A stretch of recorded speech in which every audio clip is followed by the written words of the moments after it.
Bonjour à tous, c'est Paul pour vous présenter aujourd'hui un nouveau sapin en sucette sur un sujet très simple, vous allez voir. J'ai mangé au petit-déj quelques fruits je me suis posé la question si fruits frais, donc on peut éventuellement en retirer les pépins et les noyaux, mais on doit les faire sécher.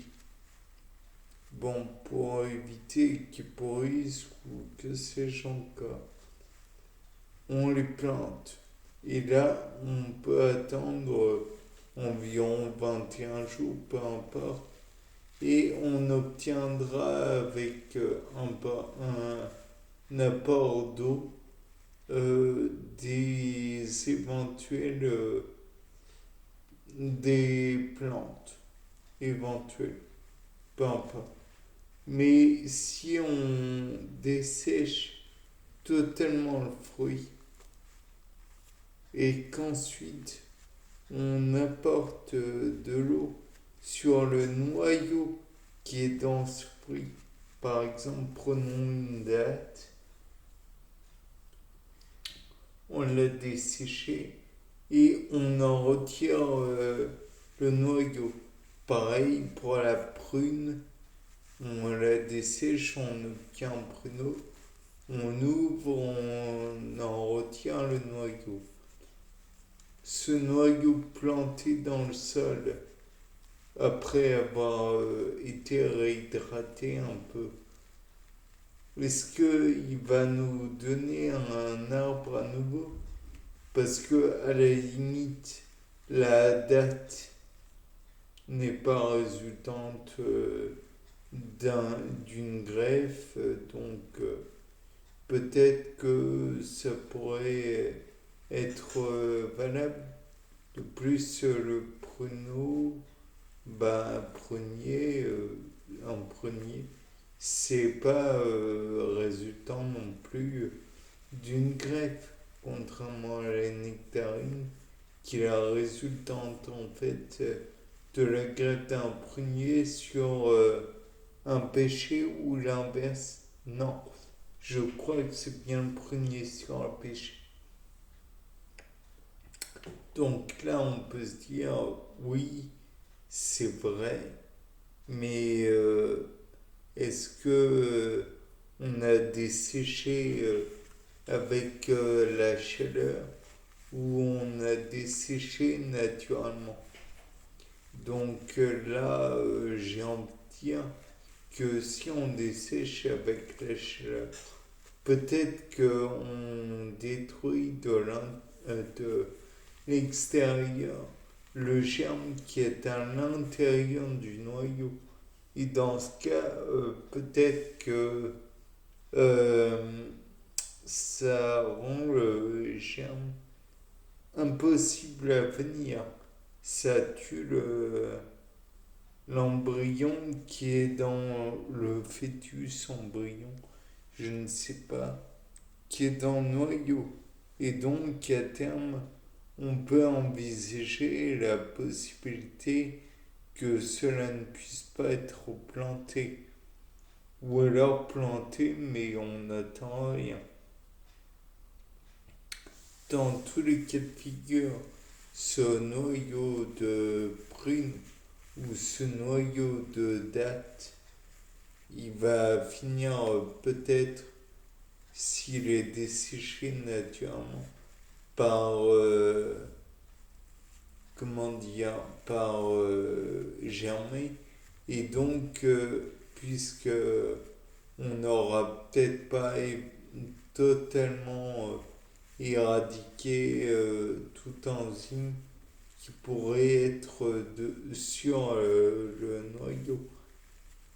Peut-être qu'il y en a, peut-être qu'il n'y en a pas, je ne sais pas. Toujours est-il qu'il y a toujours le problème du desséchage naturel ou desséchage ben, avec la chaleur. Donc voilà, des hydratations seraient mieux. Mais vous avez compris des séchages. Par la suite, on peut se dire que peut-être que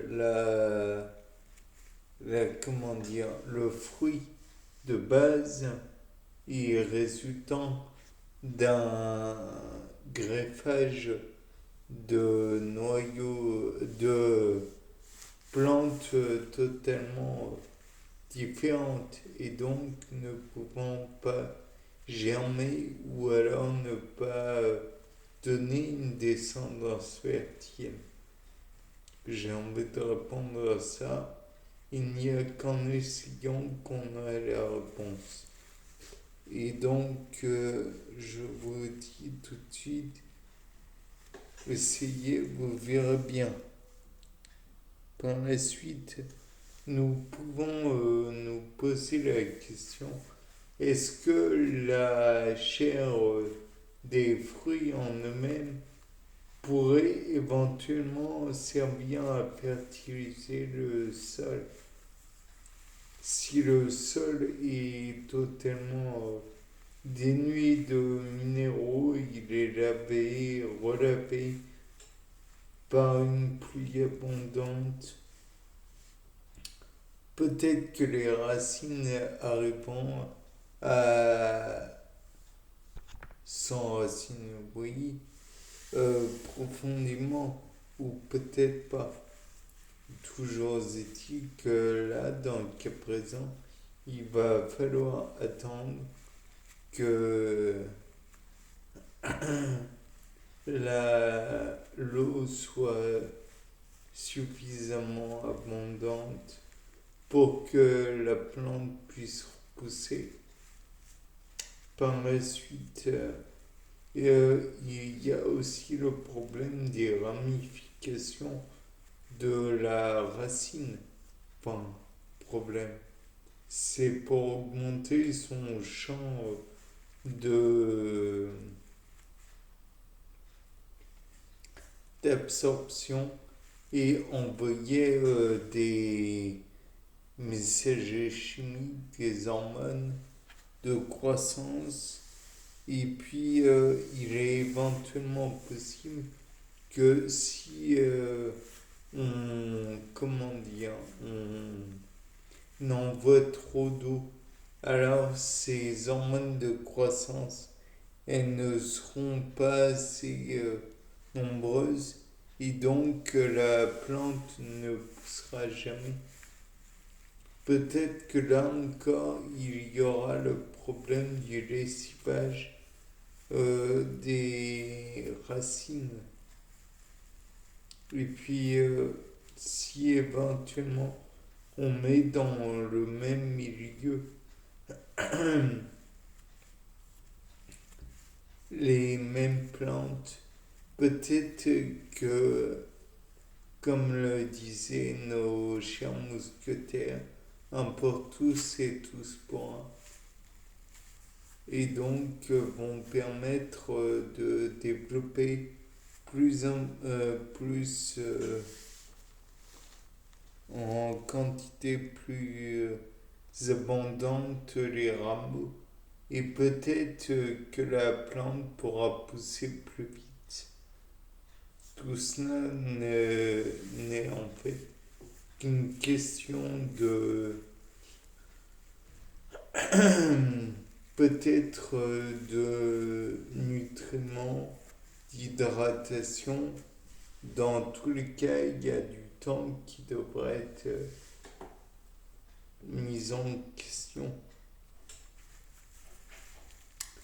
Peut-être aussi que dans un milieu où il y a des nutriments en abondance, la plante ne va pas se développer correctement ou va rester en profondeur dans la terre ou dans le substrat qu'on lui aura mis à disposition. Ou alors, peut-être au contraire, va-t-elle grandir plus rapidement et se développer de façon incroyable. D'ailleurs, c'est plus l'effet d'un terreau limite que la plante se développe rapidement. Néanmoins, s'il manque un élément important au développement du végétal, va-t-elle se développer à la même vitesse en prenant par exemple d'autres éléments pour son développement? Par exemple, peut-être aura-t-elle besoin d'azote ou peut-être pas. Enfin, toujours est-il que pour ces protéines, ce sera indispensable. Bien, c'était Paul Dame pour vous présenter un nouveau sapin